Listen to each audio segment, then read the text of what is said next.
Assalamualaikum warahmatullahi wabarakatuh. Pemirsa yang kami hormati, terutama Bapak dan Ibu para pensiunan aparatur sipil negara, Tentara Nasional Indonesia, dan Kepolisian Republik Indonesia di seluruh Indonesia. Kami hadir pada hari Jumat, 27 Desember 2025 ini, membawa kabar penting yang sangat patut disimak sampai tuntas. Pembahasan soal kesejahteraan pensiun, besaran uang pensiun bulanan, jaminan hari tua, dan rancangan perbaikan ke depan kembali menjadi perhatian serius di penghujung tahun 2025 ini. Ini bukan isu kecil yang bisa diabaikan.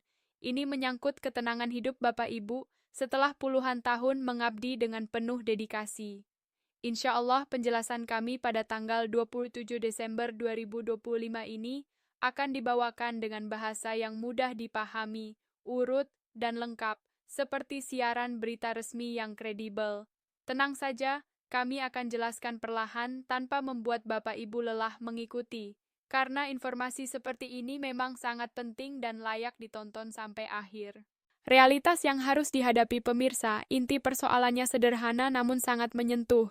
Para pensiunan menerima pensiun bulanan setiap bulan, tetapi banyak senior yang menyampaikan dengan jujur bahwa kehidupan setelah pensiun justru terasa jauh lebih berat. Dalam berbagai narasi yang disampaikan di akhir tahun 2025 ini, ada penghargaan dan ucapan terima kasih yang tulus kepada Menteri Keuangan dan Menteri Pendayagunaan Aparatur Negara dan Reformasi Birokrasi yang disebut bekerja keras menyiapkan berbagai kebijakan. Juga apresiasi untuk seluruh aparatur negara, para hakim yang menjaga keadilan, serta prajurit TNI dan Polri dimanapun bertugas dengan pengabdian tinggi. Namun, bersamaan dengan apresiasi tersebut, ada pesan tegas yang harus disampaikan di penghujung 2025 ini. Masih ada yang perlu dibenahi secara fundamental, terutama agar masa pensiun tidak identik dengan kesulitan ekonomi dan penurunan martabat. Selanjutnya ada landasan besar yang terus ditekankan dan diulang untuk dipahami bersama. Ekonomi kita berazaskan kekeluargaan sebagaimana diamanatkan Pancasila dan UUD 1945. Artinya, dalam republik yang sudah merdeka lebih dari 80 tahun ini, tidak seharusnya ada warga yang kelaparan, tidak seharusnya ada yang tinggal di bawah kolong jembatan, dan tidak seharusnya ada yang tidak bisa makan dengan layak. Ini disebut sebagai hal yang menusuk rasa keadilan dan kemanusiaan kita sebagai bangsa. Pemirsa, bagian ini sangat penting karena menunjukkan bahwa pembahasan pensiun bukan sekadar soal angka-angka, tetapi benar-benar tentang keadilan sosial dan nilai kemanusiaan yang harus dijaga, kesenjangan penghasilan yang menyakitkan. Berikut ini kami sampaikan poin yang terkait langsung dengan kehidupan pensiunan dan peran Taspen. Ada dorongan kuat agar ASN muda sejak awal sudah mengenal Taspen dengan baik, karena di sanalah dititipkan sebagian masa depan mereka saat pensiun nanti. Semangat yang ingin dibangun sangat jelas. Saat muda berkarya produktif, saat pensiun tetap sejahtera dan bahagia. Tetapi kemudian muncul pengakuan yang sangat jujur di akhir 2025 ini. Pengalaman banyak senior yang sudah pensiun sekarang menunjukkan mereka tidak sejahtera, tidak bahagia seperti yang diharapkan. Dari sini muncul pertanyaan mendasar, apakah kita akan diam saja? Jawabannya tegas, tidak. Harus ada upaya sistematis memperbaiki rancangan ke depan memasuki tahun 2026. Kemudian pemirsa, kita masuk ke bagian yang paling terasa di hati, karena menyangkut angka nyata yang dialami banyak orang. Disebutkan ada pensiunan yang mengadu dengan suara bergetar, "Pak, setelah pensiun gaji saya hanya 2 juta per bulan." Lalu ditegaskan bahwa secara teori pensiun bisa mencapai sekitar 75% dari gaji pokok. Namun kenyataannya di lapangan sangat berbeda. Ada yang hanya menerima 2 juta, ada yang 3,8 juta tergantung masa kerja dan golongan. Angka-angka ini disampaikan sebagai cermin nyata bahwa ada pensiunan yang merasakan penurunan penghasilan yang sangat tajam hingga hidup menjadi serba menahan diri, menghitung setiap pengeluaran dengan teliti. Setelah itu, gambaran lebih detail kembali disampaikan. Ada yang saat aktif berpenghasilan total sekitar 30 juta per bulan dengan berbagai tunjangan, namun setelah pensiun turun drastis menjadi hanya 4 juta sampai 6 juta per bulan. Penyebutan ini menggambarkan gap penghasilan yang sangat nyata dan menyakitkan. Sistem perlu diarahkan ulang agar masa tua tidak membuat orang kehilangan martabat dan ketenangan yang seharusnya mereka nikmati. Standar kesejahteraan yang hilang selanjutnya, ukuran kesejahteraan dijelaskan mengacu pada standar UNDP. Orang sejahtera itu memiliki 3 hal. Pertama, badannya sehat secara fisik. Kedua, otaknya cerdas dengan pendidikan tinggi seperti S1, S2, atau S3. Dan yang ketiga disampaikan dengan bahasa sederhana namun sangat menohok. Dompetnya tebal artinya memiliki keuangan yang cukup untuk hidup layak. Lalu disimpulkan dengan tegas, kalau setelah pensiun hanya menerima DER 2 juta atau 4 juta per bulan di tahun 2025 ini dengan harga-harga yang terus naik, dompetnya tentu tidak bisa disebut tebal. Artinya apa? Setelah bekerja lama dengan dedikasi tinggi, pensiun justru bisa membuat seseorang keluar dari standar kesejahteraan yang dicita-citakan sejak awal. Ini adalah ironi besar yang harus kita hadapi dengan jujur. Desain baru menuju 2026 pemirsa, dari situlah muncul pembicaraan serius tentang desain baru sistem pensiun memasuki tahun 2006. Ada ajakan untuk berpikir bersama mencari solusi yang adil. Disebut contoh konkret, pejabat senior eselon 1 yang pensiun menerima bulanan kira-kira hanya 4,5 juta. Lalu ada penerimaan satu kali tunjangan hari tua yang variatif, 75 juta, 60 juta, atau 50 juta tergantung kondisi. Digambarkan juga contoh ASN yang bekerja 30 tahun dapat THT sekitar 75 juta. Lalu pensiun bulanannya sekitar 4 juta. Ini menunjukkan bahwa rancangan saat ini belum mampu memberi rasa aman finansial bagi banyak orang di masa tua mereka. Kemudian muncullah gagasan yang terdengar besar dan berani untuk tahun 2026 ke depan. Bagaimana kalau pensiun bulanan bisa ditingkatkan hingga 20 juta atau 25 juta per bulan? Dan THT tidak lagi hanya 75 juta, tetapi ditargetkan bisa mencapai 1 miliar bahkan 1,2 miliar sampai 1,5 miliar. Pertanyaan ini dilemparkan dengan gaya yang menggugah. Memang reaksi awal banyak yang ragu. Dari mana dananya? Bagaimana mekanismenya? Pertanyaan-pertanyaan ini sangat wajar, karena ide sebesar itu memang perlu perhitungan yang sangat jelas dan transparan agar orang percaya dan paham jalannya dengan detail. Perencanaan sejak dini. Berikutnya dijelaskan bahwa kalau memang ingin masa pensiun bisa menerima THT sebesar itu, maka rancangan harus dipikirkan sejak ASN masih sangat muda, sejak umur 28 atau 29 tahun, dengan horizon pensiun di usia 60 tahun atau untuk dosen yang bisa sampai 65-70 tahun. Pesannya sangat jelas. Jangan menunggu tua baru memikirkan tabungan masa depan. Sistemnya harus dirancang sejak awal karir di tahun 2026 mendatang. Kemudian ada daftar kebutuhan konkret yang disampaikan berdasarkan catatan berbagai pertemuan di akhir 2025 ini. Pertama, soal jaminan kecelakaan kerja yang diusulkan dipisahkan mekanismenya dari yang sudah dijalankan BPJS Kesehatan agar proses klaim lebih jelas dan tidak tumpang tindih.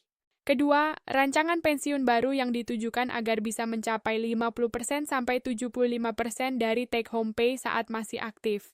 Diberi contoh nyata, take home pay di Kementerian Keuangan disebut mencapai 35 juta per bulan, maka saat pensiun masih diharapkan menerima 17 juta hingga 25 juta. Dari Kemendagri, take home pay sekitar 30 juta dan saat pensiun diharapkan masih menerima 15 juta hingga 22 juta. Ini menggambarkan variasi kondisi dan tantangan merancang desain yang adil untuk semua. Selanjutnya, tunjangan hari tua ditargetkan minimal 1 miliar untuk memberikan bantalan finansial yang kuat.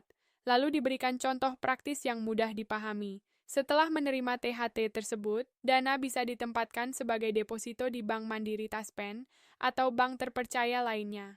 Disebut angka 6% per tahun sebagai gambaran imbal hasil yang lumayan di tahun 2025-2026, sehingga dana tetap aman dan bisa menghasilkan tambahan pemasukan pasif. Pemirsa, bagi banyak pensiunan, konsep ini membuat hati jauh lebih tenang.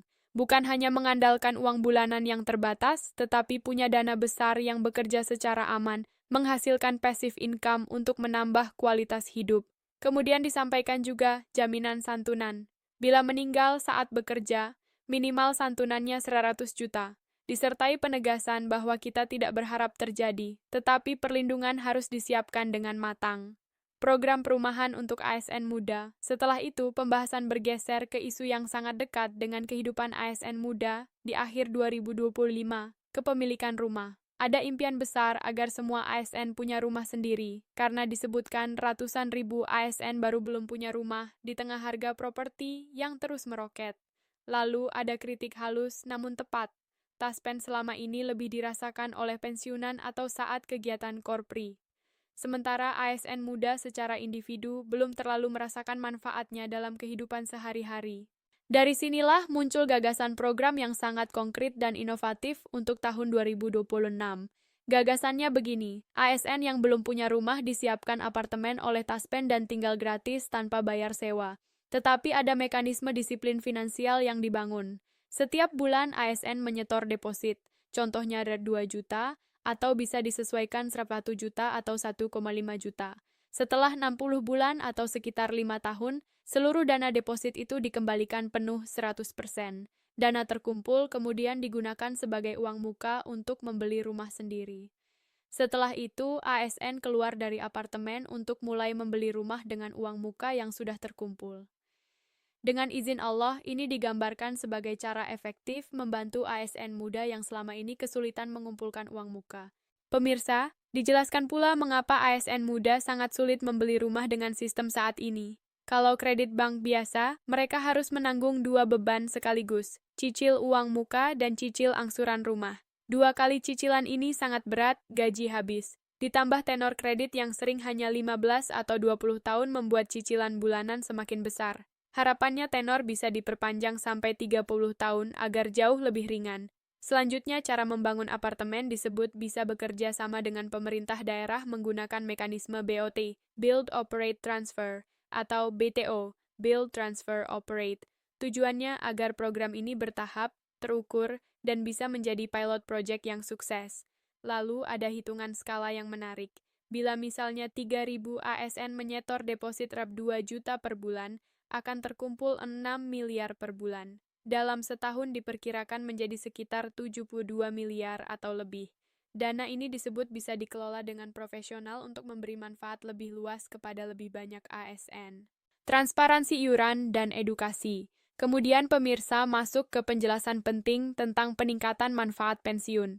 Untuk mendekati 50% atau 60% dari take home pay, diperlukan penyesuaian iuran. Karena Taspen mengelola iuran dari gaji ASN dan kontribusi pemberi kerja dari pemerintah. Jika iuran ditambah dengan perhitungan aktuaria yang tepat, manfaat jaminan pensiun dan jaminan hari tua dapat meningkat signifikan.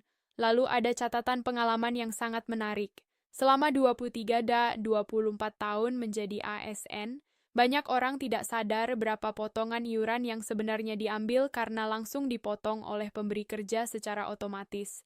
Bahkan ketika ditanya siapa yang tahu jumlah pastinya, tidak banyak yang bisa menjawab dengan tepat. Ini menunjukkan perlunya keterbukaan informasi dan edukasi yang lebih baik agar ASN paham sepenuhnya tentang hak dan mekanisme jaminan mereka. Suara hati para pensiunan.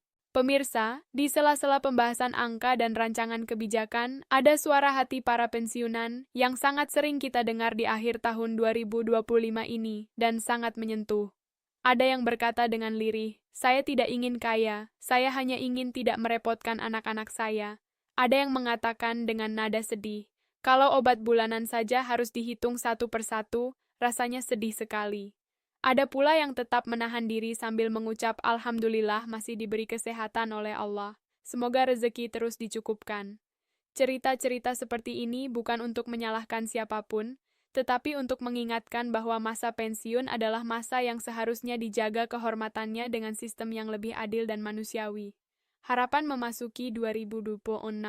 Pemirsa yang kami hormati, di tanggal 27 Desember 2025 ini, kami rangkum dengan tenang.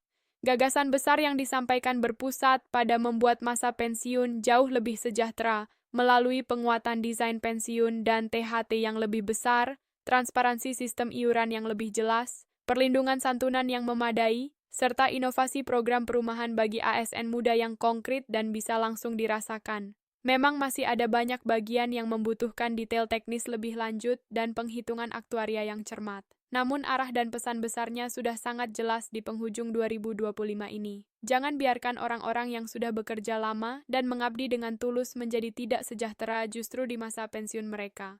Alhamdulillah, harapan untuk perbaikan sistemik tetap ada dan terus diperjuangkan memasuki tahun 2026 yang baru. Dengan izin Allah, selama niatnya untuk adil dan melindungi yang lemah, jalan perbaikan akan terbuka satu persatu meski melalui proses yang tidak selalu mudah. Penutup 27 Desember 2025.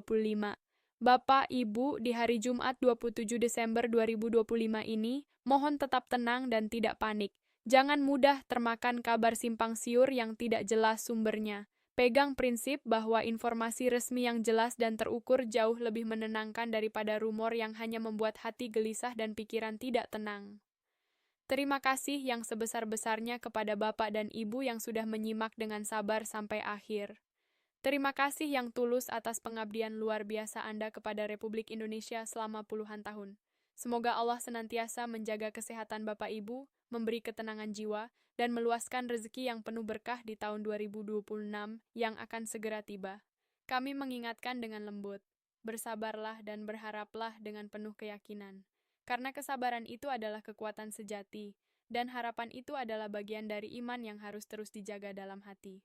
Jika informasi di hari Jumat 27 Desember 2025 ini bermanfaat dan memberikan pencerahan, silakan tekan tombol like, bagikan kepada rekan-rekan pensiunan dan keluarga yang membutuhkan informasi ini, dan subscribe agar tidak tertinggal pembaruan penting berikutnya di awal tahun 2026.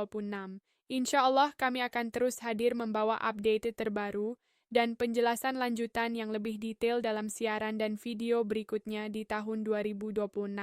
Wassalamualaikum warahmatullahi wabarakatuh.